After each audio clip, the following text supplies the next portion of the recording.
Hello students, ये video standard 8 Hindi medium के subject Hindi का लेसन नंबर 2 है गीत। गीत जो है वो सलाम बिन रज़ाक ने लिखा हुआ एक स्टोरी है, एक कहानी है, जिसमें उन्होंने बहुत ही अच्छी बातें हमें बताई हैं कि जब लोगों के नियत में खोट नहीं थी, मतलब लोगों की जब नियत अच्छी थी, लोगों का मन साफ था, तो समाज में सुख शांति थी। परंतु आज जो है वो लोगों के जीवन में, लोगों के मन में लालच और स्वार्थ आ चुका है। तो इस वजह से हमारे मनों में भी, हमारे समाज में मतभेद अशांति फैल गई है। और इस तरह से उन्होंने ये बताया है कि जो हमारी आने वाली पीढ़ी है, जो भावी पीढ़ी है, उनसे हमें बहुत उम्मीदें हैं और वो इस तरह का सौहार्द और सुखमय वातावरण हमारे देश में बनाकर रखेंगे। उसके लिए उन्होंने ये पाठ लिखा है जिसका नाम है गीत। तो हम शुरू करते हैं। मेरे बेटे ने हमेशा की तरह उस रात की कहानी सुनाने का अनुरोध किया। मैं काफी थका हुआ था। इस पर दूरदर्शन से टेलीकास्ट होने वाली खबरों में मन और मस्तिष्क और भी बोझल कर दिया था। लगता था पूरी दुनिया बारूद के ढेर पर बैठी है, जरा एक माचिस लगाने की देर है बस। क्या इंसान पुनः आदिकाल की ओर लौट रहा है? यहाँ पे जो है लेखक ने हमें ये बताया है कि यहाँ पर लेखक को उसके बेटे ने जिद की ताकि वो उसे कहानी सुनाए, और वो बहुत थका हुआ है। लेखक यहाँ पे ये कहना चाह रहे हैं कि दूरदर्शन में जो आजकल टेलीकास्ट है, हिंदी शब्द है, मतलब दूरदर्शन पे जो आजकल खबरें आ रही हैं, उससे मन और मस्तिष्क यानी दिल और दिमाग दोनों तरह से बहुत ही बोझिल या बहुत ही दुखी हो जाता है, क्योंकि हमें जिस तरह की खबरें सुनने मिलती हैं, उसमें सबकी सब खबरें ज्यादातर हिंसक और विध्वंसक ही होती है। तो ऐसा लगने लगा है कि पूरी दुनिया जो है वो बारूद के ढेर पर बैठी है और बस एक माचिस लगाने की देर है, और पूरा समाज, पूरी दुनिया जो है वो समाप्त हो जाएगी और हम फिर से आदिकाल की ओर लौट जाएंगे। मन बेचैन और मस्तिष्क परागंदा था। मैंने बेटे को पुचकारते हुए कहा, आज नहीं बेटा, आज पापा बहुत थक गए हैं, हम तुम्हें कल सुनाएंगे एक अच्छी सी कहानी। तो बेटे को उसने समझाने की कोशिश की कि आज हम थक गए और हम कल बहुत अच्छी कहानी आपको सुनाएंगे।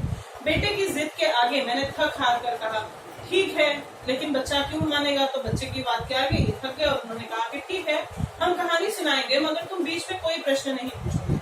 नहीं पूछूंगा, उसने भी हामी भरी। बेटे ने भी कहा, ठीक है, मैं कोई प्रश्न नहीं पूछूंगा। मैंने कहानी शुरू की। पुराने जमाने की बात है। बेटा बीच में बोल पड़ा, कितनी पुरानी?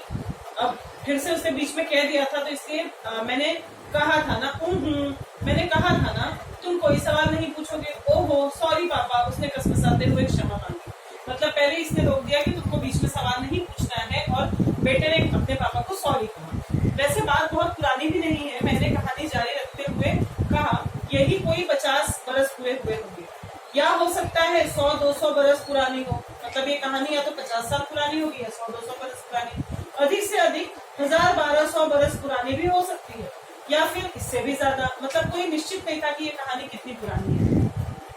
कहते हैं उस ऊंची पहाड़ी के पीछे एक बस्ती थी। बस्ती सचमुच बहुत पुरानी थी। बस्ती में ऊंचे ऊंचे मकान थे। मकानों के आंगनों में फूलों की क्यारियां लगी थी, जिनमें रंग बिरंगे फूल खिले थे, और हवाओं में हर पल भीनी भीनी खुशबू रची रहती थी। ये बहुत ही अच्छा चित्रण किया गया है कि ऊंची पहाड़ी थी, वहां पर एक बस्ती थी, बस्ती बहुत पुरानी थी, बहुत ऊंचे ऊंचे मकान थे वहां पर, और वहां पे जो आंगन थे मकानों के, वहां पे क्यारियां थी, मतलब फूलों के छोटे छोटे गमले लगे थे, जिसमें बहुत ही रंग बिरंगे और सुंदर और भीनी भीनी खुशबू वाले फूल थे। बस्ती के बाहर बागों का सिलसिला था, जिनमें तरह तरह के फलदार पेड़ थे। मतलब बहुत सारे बाग भी थे बस्ती से बाहर निकलते ही, और फलदार पेड़ थे, यानी फल आते थे उन पेड़ों पर। पेड़ों पर परिंदे सुबह शाम चहचहाते थे। बस्ती के पास से एक नदी गुजरती थी, जिससे आसपास की धरती जल संपन्न होती रहती थी। मतलब क्या है कि जो जल संपन्न होना मतलब पानी की आपूर्ति पूरी तरह से वहां पर होती थी। मनुष्य तो मनुष्य, ढोर डंगर तक को दाने चारे की कमी नहीं थी। मतलब इंसान को तो सब कुछ मिलता ही था, साथ में ढोर डंगर यानी जानवर लोगों को भी किसी चीज की कोई कमी नहीं थी। गाय बहुत सारा दूध देती थी।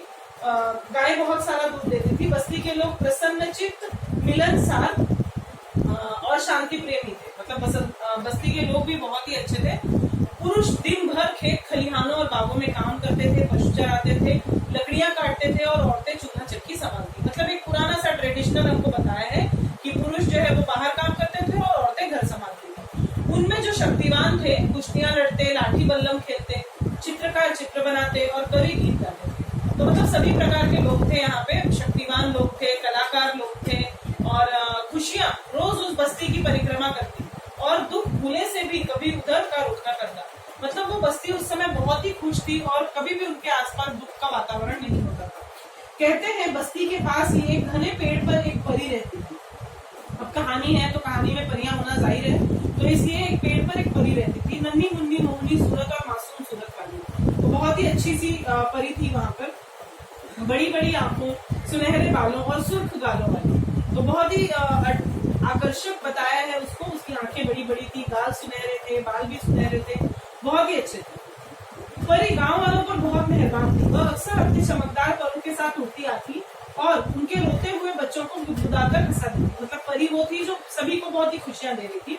लड़कियों के साथ सावन के झूले झूलती, आंख मिचोली खेलती, लड़कों के साथ पेड़ों पर चढ़ती, नदी नालों में तैरती। क्योंकि वो परी थी तो उसके लिए सभी चीजें संभव थी, तो वो लड़कियों और लड़कों सभी को खुश रखती थी।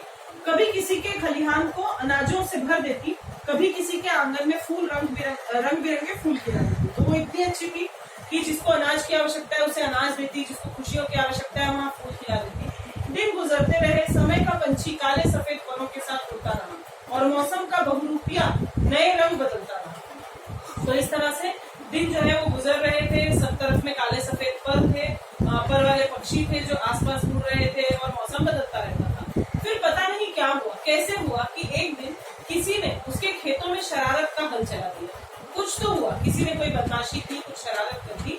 बस उस दिन से उनके खेत तो फैलते गए मगर मन सिकुड़ने लगा। मतलब खेत तो बहुत अच्छे से फैल गए लेकिन मन सिकुड़ने लगा। ठीक है, मतलब लोगों के मन में जो प्रेम था वो कम हो गया।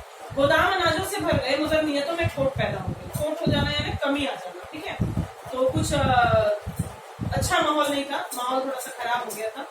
अब वे अपने निजी जमीनों के अतिरिक्त दूसरों की जमीनों पर भी नजर रखने लगे। मतलब निजी यानी उनकी अपनी जो खुद की जमीन थी खेती वाली, उसको छोड़ के वो दूसरों की जमीनों पर नजर रखने लगे। नतीजे के तौर पर खेतों में मक्कारी की फसल उगने लगी और पेड़ छल कपट के फल देने लगे। यहाँ पे असल नहीं है, ये मक्कारी की कोई फसल नहीं होती और छल कपट की कोई फल नहीं होते, लेकिन फिर भी मतलब लोगों के जो व्यवहार थे उसमें परिवर्तन आ गया था। लालच ने उसमें स्वार्थ का विष टूट दिया। लोग इतने अधिक लालची हो गए थे कि लोग धीरे धीरे स्वार्थी होने लगे। पहले वो मिल बांट कर खाते थे, मिलजुल कर रहते थे, मगर अब उनकी हर चीज विभाजित होने लगी। मतलब मिल बांट के खाना यानी एक दूसरे के साथ शेयर करना, लेकिन विभाजित हो जाना है ना, बंटवारा हो जाना। खेत खलिहान, बाग बगीचे, घर आंगन, यहाँ तक कि उन्होंने अपने पूजा घरों तक को आपस में बांट लिया। मतलब लोग इतने ज्यादा विभाजित हो गए थे और अपने अपने खुदाओं को उनमें कैद कर दिया। मतलब कोई किसी खुदा को मानने लगा, कोई किसी खुदा को, सब अलग अलग। उनकी आंखों की कोमलता और दिलों की उदारता हथेली पर जमी सरसों की तरह उड़ने लगी। जैसे अगर हम हाथों पे अपने सरसों रख लें तो हवा के साथ वो उड़ती चली जाएगी, बिखरती चली जाएगी, बस उसी तरह होने लगा। दावतों का सिलसिला बिखर गया और महफिलें उजड़ गई। तस्वीरों के रंग अंधे और गीतों के बोल बहरे हो गए। तस्वीरों में जो असली खुशियां आती हैं उसके रंगों के कारण आती है, तो वो रंग चले गए। गीतों में जो बोल होते हैं वही उसकी सुंदरता होती है, वो भी खत्म हो गई। अब ना तो तस्वीर बनाता था, ना कोई गीत गाता था। हर घड़ी हर कोई एक दूसरे को हानि पहुंचाने की फिक्र में रहता था। मतलब हर दम एक दूसरे को कोई ना कोई नुकसान ही करता रहता। ठीक है, बस्ती वालों के ये बदले हुए रूप रंग देखकर वह नन्ही परी बहुत दुखी हुई। वह सोचने लगी, आखिर बस्ती वालों को क्या हो गया है, ये क्यों एक दूसरे के बैरी हो गए हैं। मगर उसकी समझ में कुछ नहीं आया। वह मतलब ये ऐसी अवस्था थी कि जब वो बस्ती वालों को देखकर परी भी दुखी होने लगी। अब वह अब भी बस्ती में जाती, बच्चों को गुदगुदाती और औरतों को के साथ गीत गाती, उनके खेल खलिहानों के चक्कर लगाती, आंगनों में घूमती फिरती। मगर अब वह सब उसकी तरफ बहुत कम ध्यान देते। मतलब लोग उसे उतना महत्व नहीं दे रहे थे, उतना प्रेम नहीं दे रहे थे। बस्ती वालों की उपेक्षा के कारण नन्ही परी उदास रहने लगी। आखिर उसने बस्ती में आना जाना कम कर दिया। फिर एक दिन ऐसा आया कि उसने बस्ती में आना जाना बिल्कुल बंद कर दिया, यानी परी ने वहां आना जाना खत्म कर दिया। बस्ती वाले आपस में झगड़े टंटों में उलझे हुए थे कि शुरू में उन्हें उसकी अनुपस्थिति का आभास भी नहीं हुआ। मतलब किसी को पता भी नहीं चला कि परी यहाँ नहीं आती। मगर जब सुहागनों के गीत बेसुरे हो गए और कुंवारियों के पेड़ों की टहनियों से झूले उतार लिए और बच्चे खिलखिलाकर हंसना भूल गए, तब उन्हें एहसास हुआ कि उन्होंने अपनी कोई अनमोल वस्तु खो दी है। यानी ये सब तो खुशियां जो थी उनके जीवन में वो तो परी के कारण थी, लेकिन परी ही चली गई तो सब चीजें खत्म हो गई। बस्ती वाले चिंतित हो गए, उसे कहाँ ढूंढे, कहाँ तलाश करें। पहले तो उन्होंने उसे अपने घरों के आंगनों में तलाश किया, मैदानों में भटके, पेड़ों पर, गुफाओं में देखा, मगर वह कहीं नहीं थी।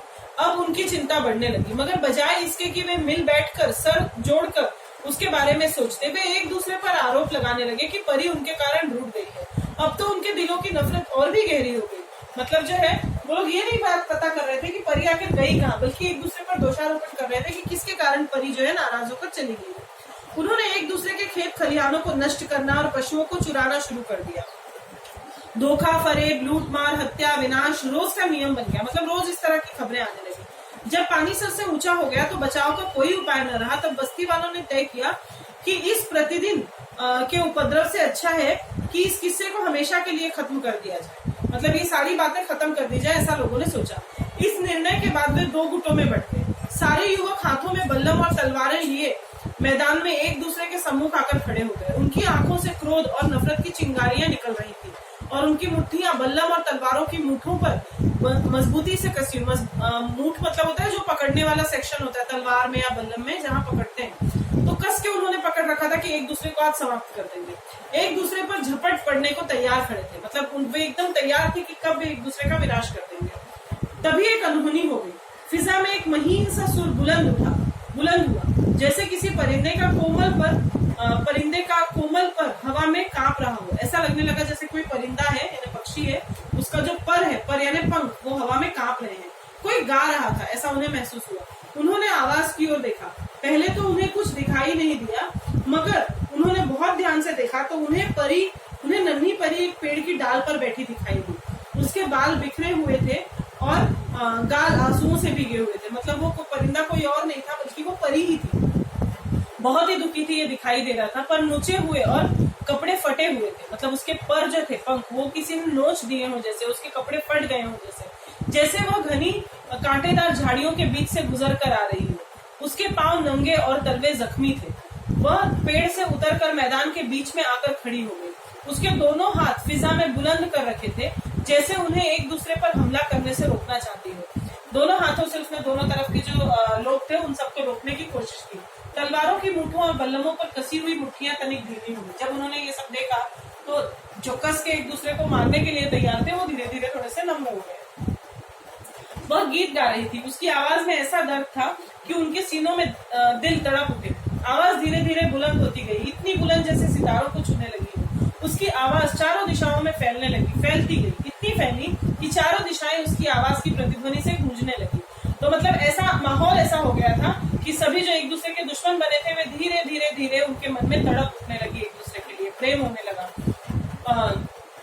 लोग अचरज से आंखें फाड़े मुंह खोले उसका गीत सुनते रहे। मतलब उनके मन में की भावना जो है वो धीरे धीरे बाहर आने लगी। यहाँ तक कि उनके हाथों में दबी तलवारें फूलों की झड़ियों में परिवर्तित हो गई। उनके हाथों में जो तलवारें थे वो धीरे धीरे फूल बन गए।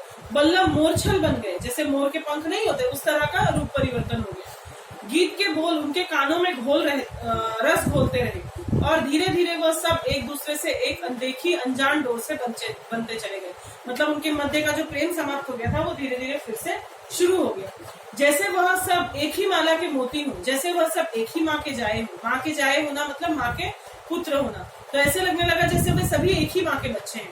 उधर गीत समाप्त हुआ और वह अपनी मैली आस्तीनों से आंसू पोंछते हुए एक दूसरे के गले लग गए।